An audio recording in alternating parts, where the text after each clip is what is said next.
All right, welcome in everybody. Meet me at the Coffee Pot podcast. We are back at it. We've had a bit of a break, but we are back and ready to dive into mostly NFL action, some playoff thoughts, some Super Bowl thoughts, some quarterback thoughts, and kind of get into it from there. So both our teams gave us some excitement in the playoffs, but they're out of it now. So I don't know. What do you think about how the Rams did?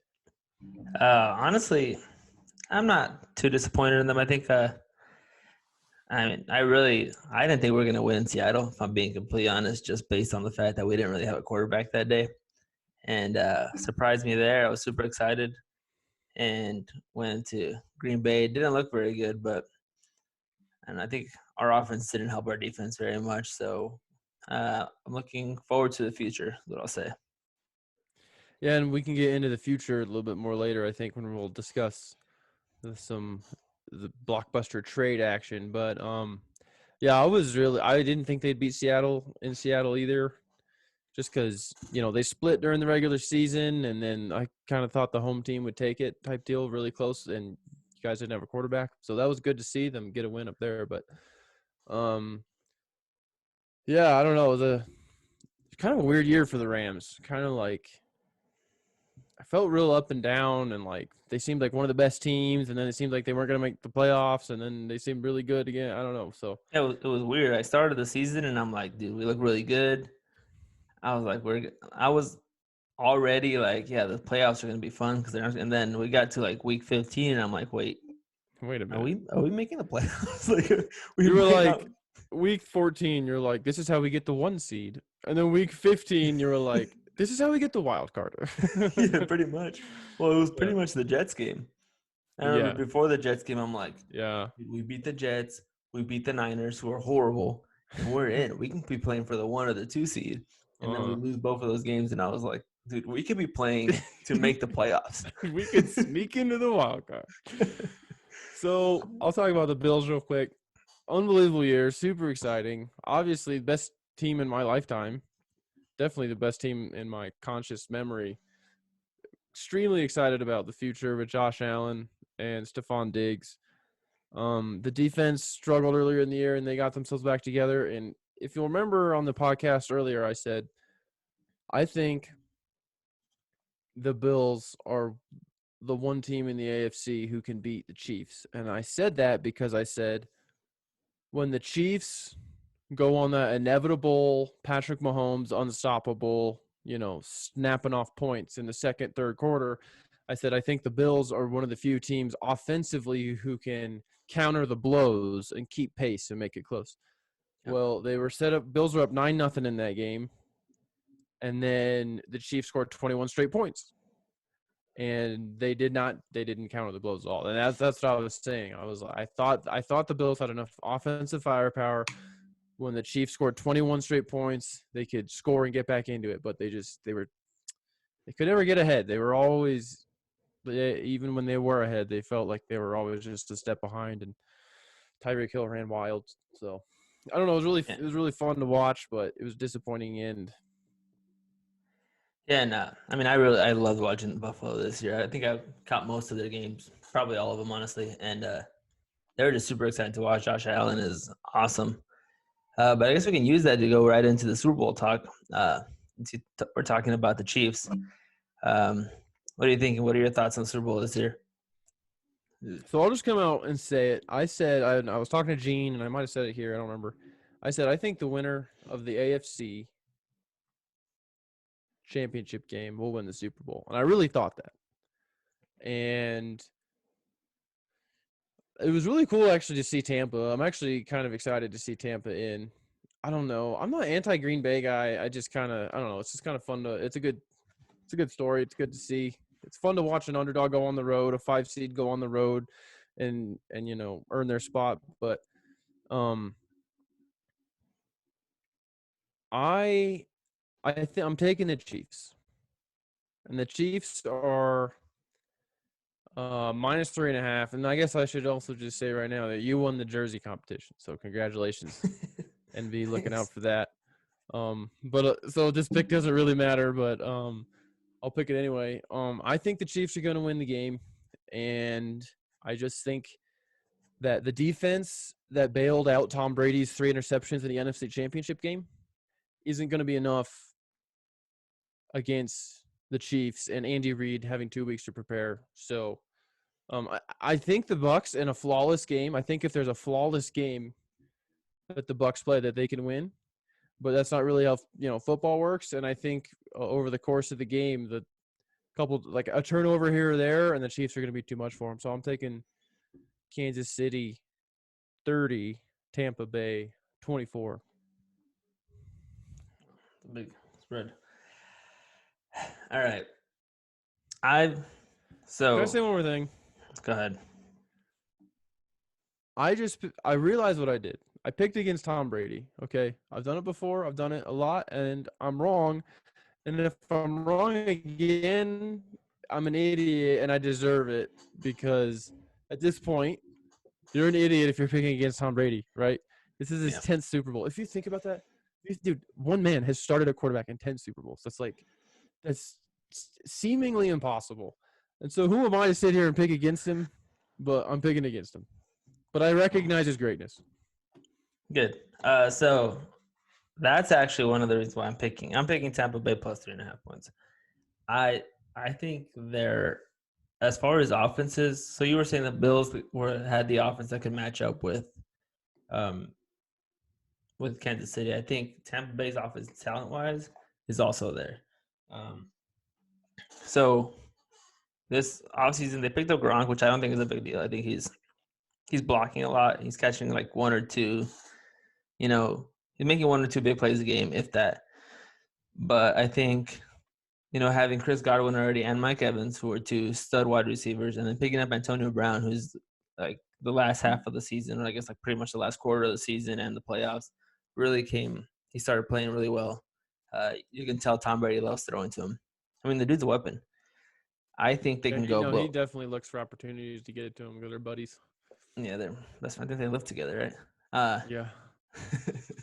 But I think Tampa Bay's offense can keep up with the Chiefs, and honestly, I think Tampa Bay's defense is better than Kansas City's defense, and I think they can force a couple turnovers. They can put pressure on Patrick Mahomes, who I don't know how he's doing. He has turf toe still there, which apparently is a way bigger deal than I thought it was. I thought turf toe was just like some little injury. Apparently, it's really painful.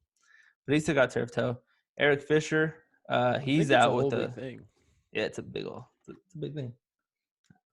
It's like a joint separation, I think. Yeah, it's not just like a toe injury. No, not a boo-boo. Yeah, I thought it was a toe injury until they started talking about Patrick Mahomes, and they're like, he's in a lot of pain. I'm like, for a turf toe. Get over it, dude. I was like, Jared Goff played with a broken thumb, and you can't play with turf toe, dude. Come on. No. But he's injured, so I don't think he's going to be as mobile as he usually is. Plus, Eric Fisher, stud on the offensive line for Kansas City. He tore his Achilles last game, so he's out. And Tampa Bay's defensive line is pretty stacked. I think they're going to get pressure on him. I hope they're going to get pressure on him. And I'm picking Tampa Bay 33-30. Close game, but I got Tampa Bay winning outright. And I hope they win. I'm also real big on the Tom Brady being a system quarterback. And I think this will really cement it as Tom Brady being great on his own kind of thing. So I want to Does it make Bill Belichick look bad if he wins? Or are they separate? I usually do lean towards them having separate legacies, I guess you could say. But I don't know. The way the Patriots this year did not look good for Bill Belichick. I don't know. The years without Tom Brady, it doesn't look very good, Well, the one year that Brady was out and Matt Castle went like 11-5, everyone was like, that was a big part of the Brady's a system quarterback thing. So I think that was the last full year since this year that he didn't have Brady. I don't know. I think the jury's still out on that one for me, but you can't really deny, even if Brady loses this, his greatness, And I was cheering for Brady to come in, and I'm also not an anti-Packers guy. I like the Packers. I met the guy who knew a guy who designed the logo. No big deal. That's true. I was there. But I met him too. I kind of don't like Aaron Rodgers. I don't either. And I usually cheer for the team that beats the Rams. Like I usually am like, oh, they beat the Rams. I want them to go to the Super Bowl and win. That way, at least I can be like, dude, we lost to the champions.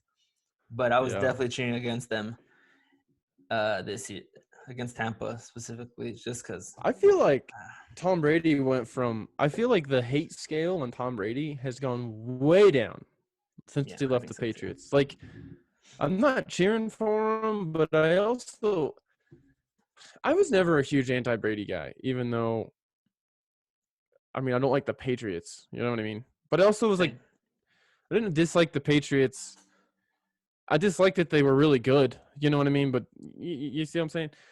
But there's people who did not like Brady this year who were kind of cheering for him. It's pretty interesting to see. I mean, one more thing. Either. They beat the Rams twice, so I don't like them. But right. I think he's really good. Obviously, We'll put that in the teaser. Yeah. Brady might be good. One more thing I'll say about the Chiefs defense. I think the Chiefs defense played really good against the Bills, and one area I thought the Bills really had an advantage was I thought the Bills receivers would be able to get separation on their secondary, especially Stephon Diggs. They locked him up all night, and I was actually surprised to see it. I was surprised at how little space.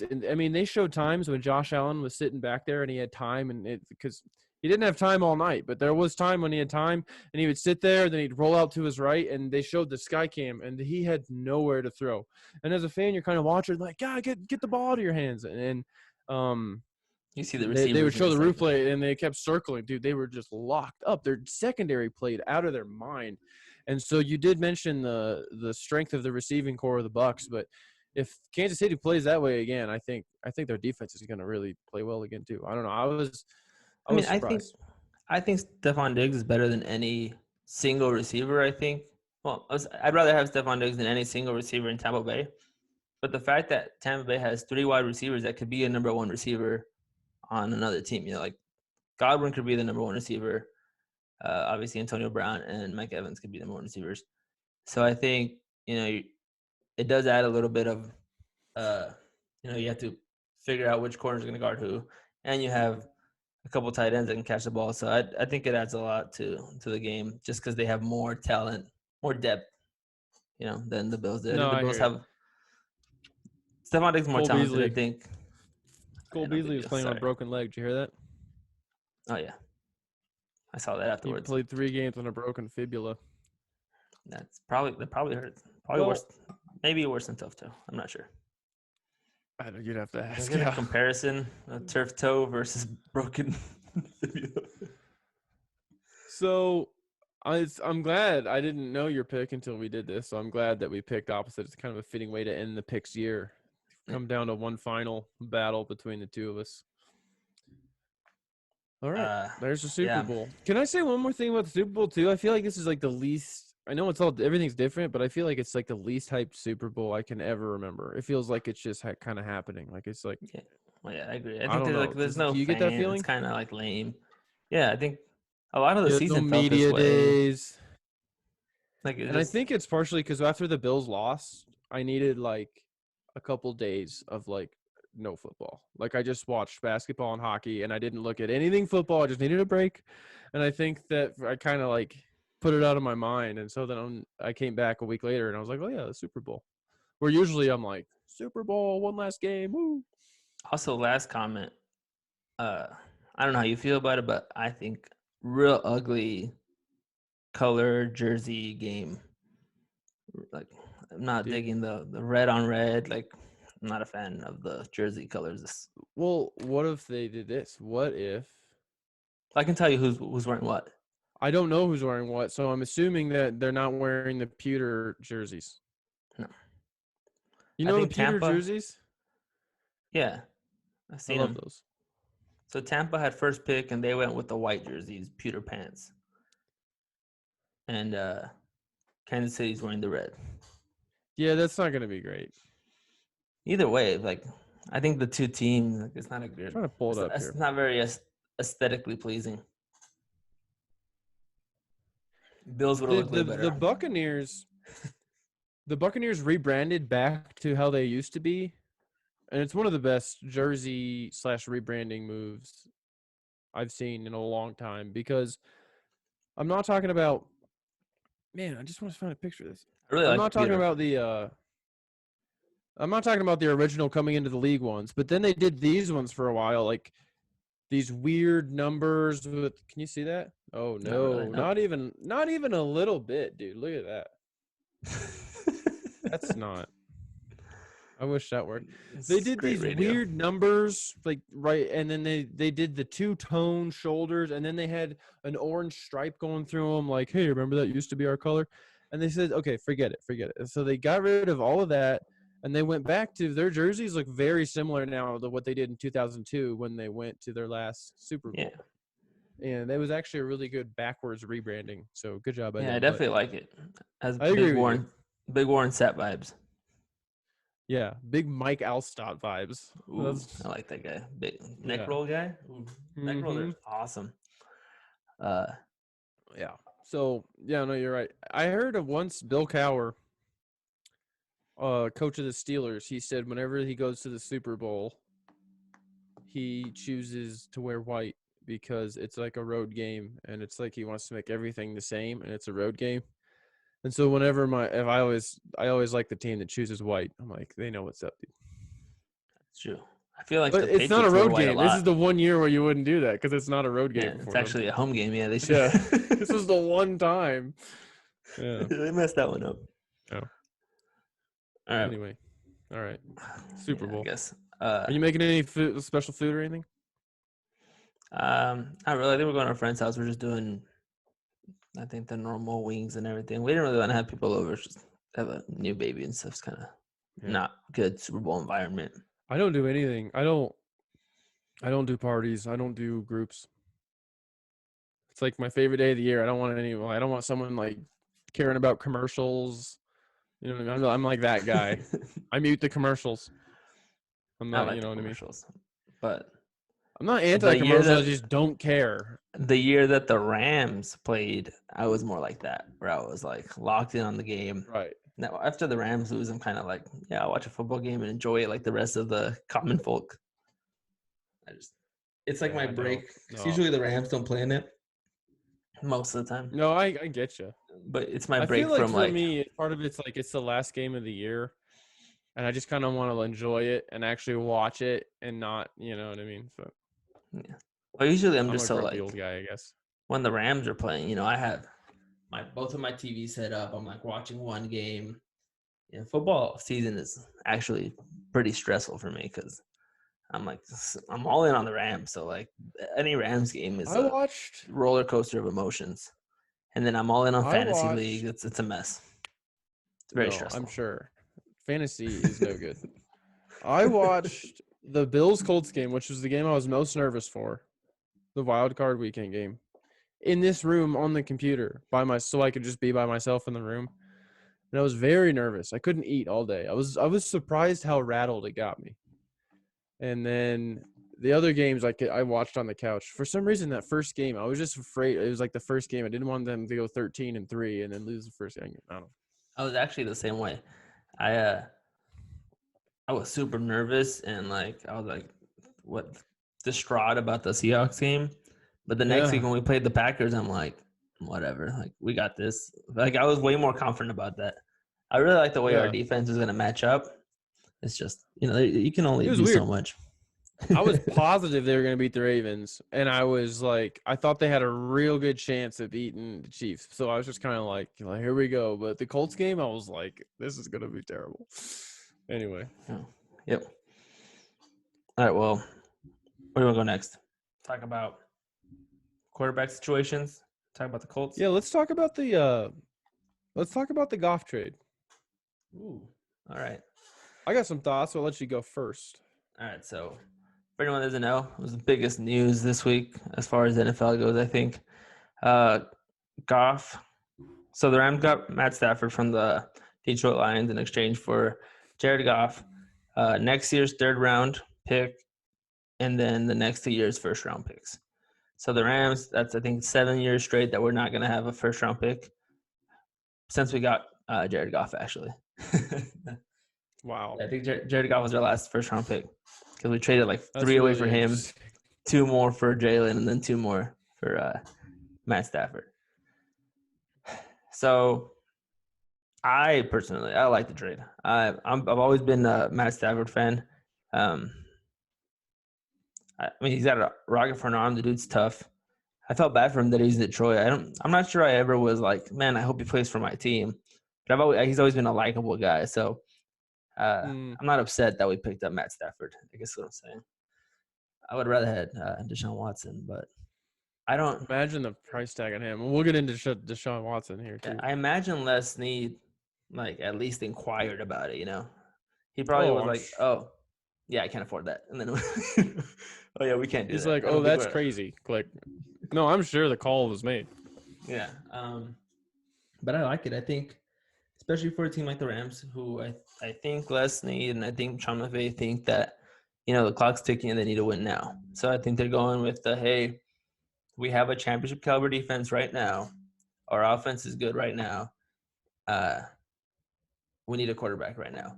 And I'm pretty sure Sean McVay and Matt Stafford were already friends. Like they hang out and stuff on the weekends. I think they're about the same age. So. Matt Stafford owns a house in LA. Yeah, they're homies. Like you already had one. I didn't know that.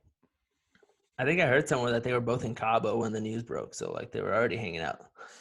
But they just looked at each other and high five. Hey, dude, we did it. But the only thing that worries me is for me, I think Matt Stafford's strength is his arm strength. He's not very mobile. He can move, but he's not a mobile quarterback. He has good pocket presence. He can move around the pocket, and he does that well enough to be able to find a deep threat, right? And he has a huge arm, so he can get it there. The thing that bothers me is the Rams O-line is decent, but they're not great. So time in the pocket, that's going to worry me. And then I don't think the Rams have a solid deep threat since we got rid of Brandon Cooks. We don't have a guy that can take the top off the defense, So that I don't want to waste his arm strength throwing, 7-yard slants the entire time. I just ran into the mic, sorry. I don't want to, have this guy with a rocket for an arm and he's throwing wide receiver screens 17 times a game like the Rams usually do. You know what I'm saying? So I hope they look for someone that can take the top of the defense, get deep, and then I hope Sean McVay, and I'm sure he will because I think offensively Sean McVay is one of the best coaches in the league. I think he's going to, adjust the playbook so that we can get those opportunities because that's what our offense was missing a lot this year. You can go back and look at passing charts, and the Rams would take 1 or 2 shots greater than 20 yards a game, which is just crazy that we only took a couple shots. So I hope they do that, and I'm excited. I think you can. Cam Akers is coming out, so I hope it all comes together. And I like our chances next year.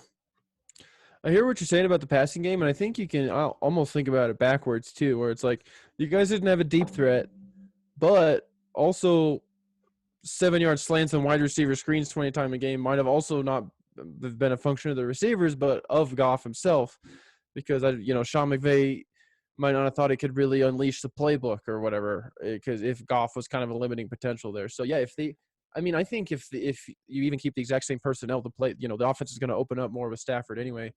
And so then, like you said, if they can look for a wide receiver in the draft to add to that depth, I think they're going to have a really good chance at improving the offense, which a couple of people asked me what I thought about the trade, and I said the same thing.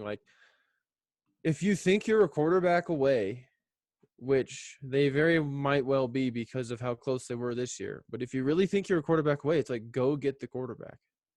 Did you just melt the mainframe or something? Something like that. I saw one of these. It was scary. You know what I'm saying, though? So, if you honestly think if that's the missing link, it's do what you have to do to go get the missing link. Because, first of all, And I have a good friend, and our biggest sports disagreement is how he overvalues draft picks, and he thinks I undervalue them. But draft picks are a renewable resource, so like, there's no problem spending them. And I think about it too, like even with his contract, right? It's okay. This one doesn't work because they gave around two first round picks, but I feel like a lot of people don't think about it this way. I remember talking about trades with the Pacers or whatever, and people being like, no, I wouldn't want to give up the first round pick. It's like, think about it this way. If this 7-year NBA veteran was in the draft next year and he was available at 17th overall, would you draft him? It's like, oh, obviously. It's like, yes, then it's like worth the first round pick. You know what I mean? I feel like I have those conversations a lot. So I wouldn't sweat losing the picks. The Rams obviously can build a roster without having first round picks anyway, like you just said. So I like the move. I don't know. I think the window isn't going to be open for super long for Stafford, because when you're a big arm quarterback, like you said, and you're getting older, it's like, Brady isn't a huge arm quarterback. He's like puts his guys in the right places and makes hyper accurate 15-yard passes. You know what I mean? Whereas somebody like Stafford, who's airing out the ball and throwing it to Calvin Johnson in 2010, it's just different. So I think the window's short, but I think it could be what they need. I agree. And as far as like talking about draft picks, I am on your side of that argument. You've seen the argument a lot, especially with the Rams recently, making these picks, and people talk about it a lot. I like that, obviously the Rams do not value first round draft picks. They trade them away. Like I think as soon as the NFL lets them, they trade them away. But I think what they like to do is they like to go for the proven talent. Out of all 7 years of first round draft picks that we didn't have, most of them I think went to, or I think 2 or 3 of them went to the Jared Goff trade, and that's the only one that's backfired, and that's because we drafted him. The other one was Jalen Ramsey, and I think Matt Stafford didn't do good, but Jalen Ramsey was a stud last year. I think he's probably one of the best corners. Well, obviously one of the best corners. I think he might be the best corner in the league. And I think investing in players who have already proven themselves, I think is worth, I don't know. It's better than gambling and then, losing a stud. If you go to, the last 2 picks for Jacksonville, like I forgot who they picked in the first round, but not anyone. That's the point. Yeah. You know what I'm saying? Like, it's Jalen Ramsey or that random guy they picked. So I like where our head's at. No, we'll see. And it also, I hear you. And it's like, if the Rams go 2 and whatever, then that ends up being like a number 1 overall pick, then fine. Like, I guess it wasn't worth it. But I don't see the Rams having a draft pick lower than 20. So I don't think it's that big of a deal. I like the move. Yeah, and like, I know this gets thrown around a lot too, but it's like, okay, Jacksonville and the Lions have the top 5 pick every single year, so maybe they should do anything, maybe they should do everything the opposite, and maybe they should seek to get rid of their first round pick for every, you know what I mean? It's like, yeah, it's more about drafting very well. It's more about putting together a complete roster. But anyway, so we good on the Goff trade? I think so. I think we.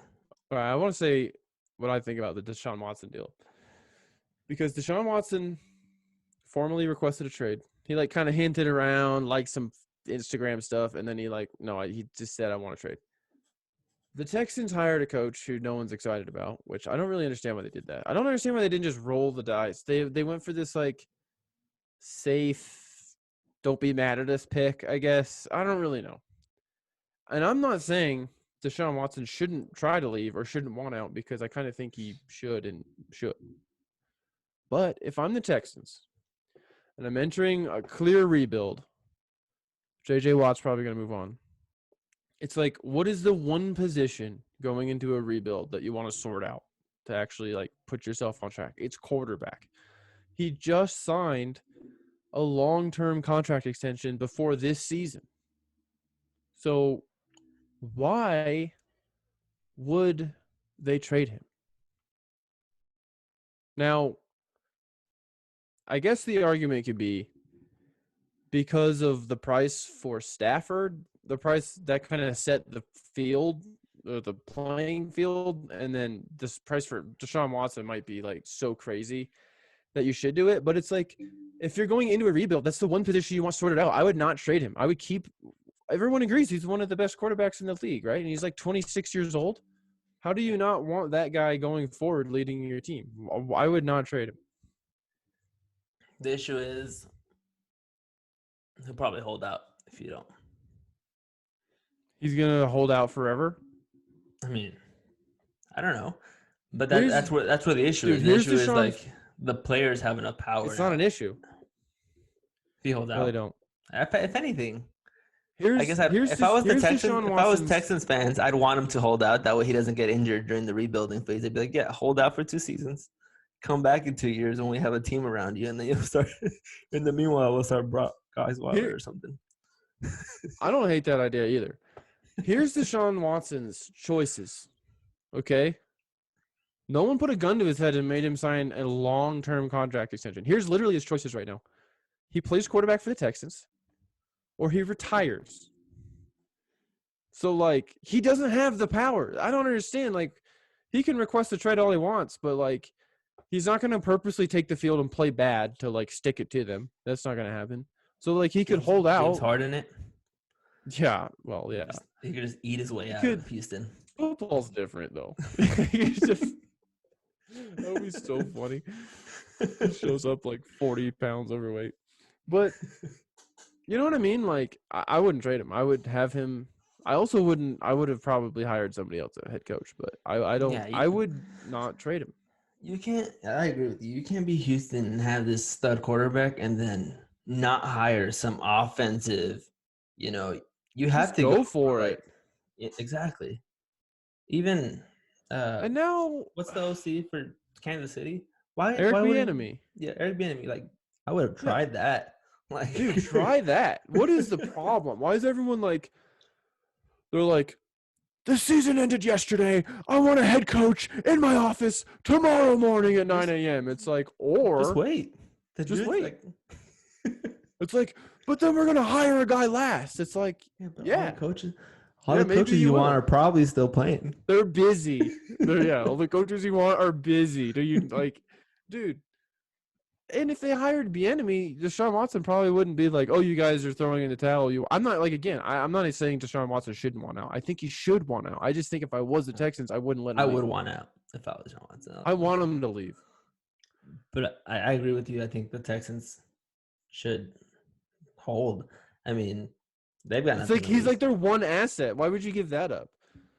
And as far as price, I think the Rams Detroit trade kind of people were, and I said it too because I didn't really before I really read into the trade, but it was, if that's what Matt Stafford's going for, with Deshaun Watson going for, you got to think also Detroit took Jared Goff's huge contract, so that's I like to think that the Rams traded away. A first and a third and then a first for Matt Stafford. Yeah, I know. I see what you're saying. Yeah, so I think a first and a third went to cover his contract, which was ridiculous. So. Yeah, no, that makes sense. So, well, anyway, that's what I think. I would keep him. He can't leave. If he does get traded, where do you think he's going?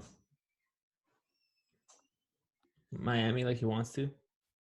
I think that would be great for him and Miami. I would hate that as a Bills fan. If he goes to the Jets, I think the Jets will give up way too much. They'll ruin it. Like, they won't be able to get on track. They won't be able to put it together. I'm not afraid of Robert Saleh. He's going to step into a role with a defensive head coach. I don't know. I'm not saying he's a bad coach or whatever, but I'm not, he should go to Miami. That's what he should do. Here's another thing. The fact, if Deshaun Watson does get traded, right, he's going to go for at least 2 firsts. Right? So, least. Yeah, maybe more. Probably more, but at least 2 firsts. Whatever team he goes to, if they're not already established with offensive weapons, a good O-line and receivers, he's going to be in the same situation that they're in Houston. Because to get Deshaun Watson, you're going to have to trade away a substantial amount of your future, So that's what I meant by when I said if the Jets want him, the Jets will screw it up and give too much away, and then they'll have nothing, and then they'll have this diamond in the swamp in the Meadowlands, and it's just not going to go well. Yes, I think either way, I don't think there's Deshaun Watson's kind of in a bad place just because he shouldn't have signed that contract extension. Houston also doesn't have very many. They have no picks. They're not good either. So they don't have any picks. They traded them That's all a good point too. no reason. They traded them all for a left tackle that everyone was like, okay, why? Go ahead, I guess. Wait, you want how many for Laramie Tunsil? Oh yeah, no. Yeah, Miami. Oh sure, we'll trade you. Yeah, sounds good. All right, cool. Deshaun Watson is a free agent in 2026. Oof. 5 years? Yeah. He's on a 5-year contract because it hasn't even kicked in yet, right? Like he hasn't even started his new contract. I think that kicks in after the season. I think it starts this year. Yeah, he's like off. Yeah. His salary jumps from 1.1 million last year to 10.5 million. Yeah, so I don't know what he was thinking. I don't know what Houston's. I don't know what he was thinking. Maybe Houston sports are kind of in a spiral right now. Dude. It's I don't believe in karma, but if you did, it's because the Houston Astros cheated, dude. The curse. That's why. They deserve it. I love it. I hope all their franchises just go up in flames, dude. I told you I don't like Houston sports. So the way their fans just so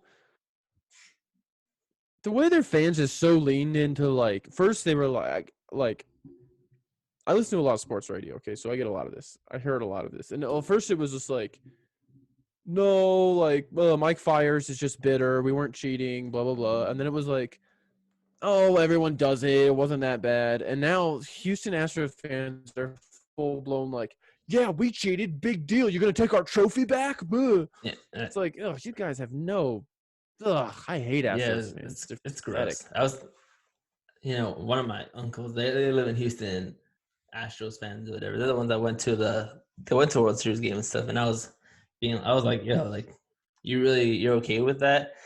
And he hit me with like, well, if you're not cheating, you ain't trying. Like, they're just, get out of here. Get out of here with that, dude. Like, I'm like, that's so stupid. What are you, 4? This is the playground. No, that's dumb. But I'm not a fan. I'm glad that I feel bad for some of the players. J.J. Watt, Deshaun Watson, and maybe some Rockets, but not really. I don't feel bad for the city. I don't feel bad for the fan base at all. No. Yeah, knowing the Texans are bad would make some Astros fans sad is worth it for me to watch them just be horrible. Whatever. Yeah. All right, what's next? We can go straight into Saints quarterback situation. So, yeah, I just wanted to hit on that real quick. I said earlier on this show that when Drew Brees, he like cracked all of his ribs. I think every single one of his ribs was broken at some point this year. And he missed all those games that I really thought that they should play Jameis Winston to kind of audition their actual potential future quarterback and not Taysom Hill, who's not the future quarterback. And they played Taysom Hill anyway. They beat Denver, who was playing – their quarterback was a practice squad wide receiver. So, it's like Taysom Hill's great, but he's not the future. And Sean Payton came out yesterday, and he made some comments about he's a football player, and every team would be lucky to have him, and he could start at middle linebacker if he wanted, blah, blah, blah, blah, blah. You don't want your head coach talking about your future quarterback and being like, I don't know, maybe he'll play middle linebacker. It's just like he's not the future quarterback. He's just not. But they're also not going to give up Winston. And it's like they would know more about what they had going into the year with Jameis Winston, if they would have just let him play last year. Brees hasn't actually officially retired yet, by the way. But he probably will. And I just think, I don't know what they're going to do. Do you think that – I mean, I would keep Taysom Hill, I guess, as like a special teamer, whatever. Like he's a good player, I guess. But he wouldn't be playing quarterback. And if they don't think Jameis Winston was the guy enough to start over him last year, why are they going to think that this year? And then if they don't, what are they going to go draft a quarterback with one of their higher picks? I don't know what they're going to do. I think Taysom Hill, the way people talk about him kind of annoys me. I think he's one of the most overrated players in the league because I agree he can do all these things. Special teams. Yeah, he's athletic, right? So is everyone else in the NFL. They just don't use him the way that you use this guy, you know? I'm sure there's other players that you can line him up as a tight end and a running back and a receiver, and he'll play special teams. But that's true. I don't think, I don't think that a player like that is very useful on an NFL team. And Sean Payton loves him for some reason. Sean Payton loves using him, and it's kind of weird. I don't like it. I'd rather him just be like, hey, I'm a running back. Hey, I'm a receiver. Play him on offense or play him on special teams. But this whole, it's, I don't think it's very efficient. I mean, I haven't looked at the stats or anything. But I doubt that he makes that big of a difference. You know what I'm saying? Yeah. I don't know. He blocked a punt one time. That was pretty cool. I like Drew Brees, but I don't like Sean Payton. So I kind of want to watch him die on the Taysom Hill, if you will, and then bungle the Jameis Winston thing and then not get a quarterback, and then they're like playing some rookie and it just goes terribly. I definitely think Drew Brees is done, right? I don't think he's coming back. Right. He either is going to retire, or if he doesn't, well, he should retire, because even in the last couple of games when they needed you talk about the game when they lost to Tampa, the one deep ball that they threw, it was like a weird end around to Jameis Winston. Jameis Winston had thrown a deep ball because he can't get the ball down the field anymore.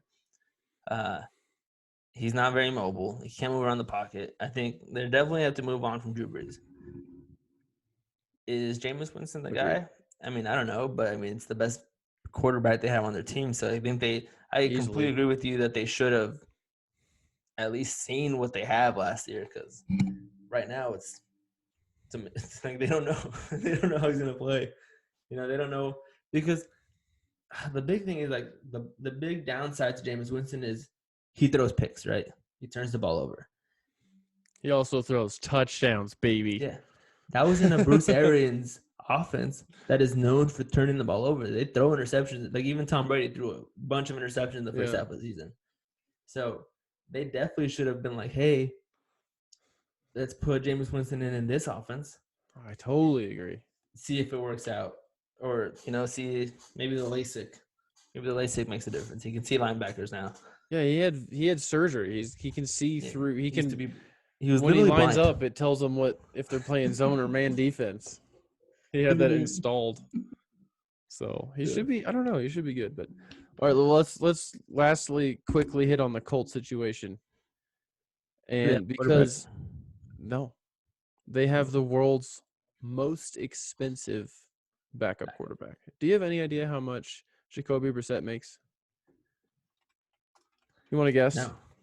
I don't know. Backup quarterback. Oh, and by the way, they gave him this contract 2 years ago, so he has another year. My thing's loading up. Jacoby Brissette signed a 2-year, $30 million contract. Oh, you know what? I got my days wrong. I thought he had another year in his deal, and I just looked it up, and I'm glad I did. But he made $1 zillion from the Colts to do nothing, but he is listed as a free agent in 2021, so he won't be coming back. Well, maybe he will, but not for that much money. But either way, he's not going to be their quarterback. Phillip Rivers retired, and I don't know really where they go from here. Do you put any stock into the Andrew Luck rumors? No. I think he's done. How cool. I think the way he went out, I feel like, he went out knowing he wanted to be out. You don't just quit halfway through a game, just and not know that that's where you want to. There's only two players that have quit halfway through a game, and Andrew Luck during that preseason game, and it's the Bills guy that walked out during halftime. And He he didn't was come back definitely either. out. Vontae He didn't come Davis, back. who was a former Colt, so maybe it's a thing. Maybe it's a Colts thing. So I don't think there's any chance Andrew Luck comes back, but I really hope he does because I think it'd be cool I mean, he's and good. like I don't fun know to if he's watch. anymore, but definitely he was good when he. But I don't know. I don't know if the Colts are gonna try to get Wentz or if they're gonna try to trade for somebody or just try to draft somebody. It's really interesting because I've been bouncing ideas off my Colts fans' friends a lot too, and people don't know what they're gonna do. Is Miami keeping both of their quarterbacks? Ryan Fitzpatrick. Where's Fitzmagic going? He said in an interview yesterday on a podcast, he said that he's had a fire lit under him after the last couple of years, and he wants to be at the top of a quarterback battle going into this year. He is a free agent, so he could go. I can't hear you. Yeah. All right, you're good. I can hear you now. I think that Fitzpatrick could go to. Hold on, I'm switching my microphone. There we go. I think that Fitzpatrick could go to the Patriots. Yeah, I like that. That's what I was saying. I was saying New England. That'd be cool. I wouldn't mind seeing that. Because there's a couple teams. I love Ryan Fitzpatrick. You also got to think this is a pretty quarterback-heavy draft. Mm-hmm. There's a lot of good quarterbacks coming out this year. So I don't really know what I think the Colts will do. I wouldn't hate it if they got Wentz. I wouldn't hate it if they went after Gardner Minshew. But I think Gardner Minshew's a backup quarterback. Hot take in Jacksonville, but I think he's a backup quarterback. It's also like he played for the Jags, and it's kind of hard to tell. Am I right? But I do think there is. I mean, granted, there's a couple quarterbacks that like come out of nowhere in the later rounds of the draft, but for the most part, the better quarterbacks come at a higher rounds in the draft. I don't think he's Tom Brady, but this dude, he's undersized. His arm's not that strong. He played out. Do you think Carson Wentz has anything left? I think so. I mean, the dude's athletic. He has a big arm. Who would you start in Philadelphia? Would you start Wentz or Hurts? I'd start Hurts. I don't think Wentz should stay in Philly. If I was Carson Wentz, I wouldn't want to stay there. I feel like the chemistry's not there. I feel like, I'm pretty sure he wants out. I think so too. I think the owner really that could be a good. I think Indianapolis could be a good landing spot. I don't mind it for Wentz. Is Cam Newton dead? Yes. It sucks. It sucks, dude. It does suck. I like Cam Newton. Yeah, he's cool. I wasn't surprised he didn't do great, but I'm surprised how badly it went, honestly. I don't think he starts anywhere, right? He's a backup for life now. Yeah, and do you think he'll want to do that? I don't think he can dress the way he does as a backup quarterback. Guy who's not a, huh? I don't think he can dress the way that he does as a backup quarterback. Yeah, that's what I mean. Like you can't walk into a stadium, his own thing, and I think you can walk into a stadium demanding that much attention as a backup quarterback. Like imagine, Tavares Jackson walking in like that. Yeah, who? No, that wouldn't work. Dude, nice Tavares Jackson reference. Yeah, I actually just looked him up because I think at one point he was getting paid more than Russell Wilson, who was starting over him. I think he was Russell's backup on Russell's rookie contract. I think that's true. Yeah. No, I do remember something like that. That's fun. All right, man. Well, enjoy your Super Bowl. Thanks, you too. We'll see what happens. And then we will. What are your thoughts on the jersey? Just forget about football, and we'll go hardcore. We'll become a hardcore NHL podcast, like I've always wanted. So I do have a question about the jersey bet. What are you thinking? What were your thoughts? Oh, I have it. Oh, you have it set. Yeah, I haven't done But it, but you know who? it's in here. You could probably guess, but I'm not going to tell you. So it'll be a surprise, but you can probably guess. All right, I'll let it be a surprise. Well, man. talk to you See you soon. later. Yeah, see you later.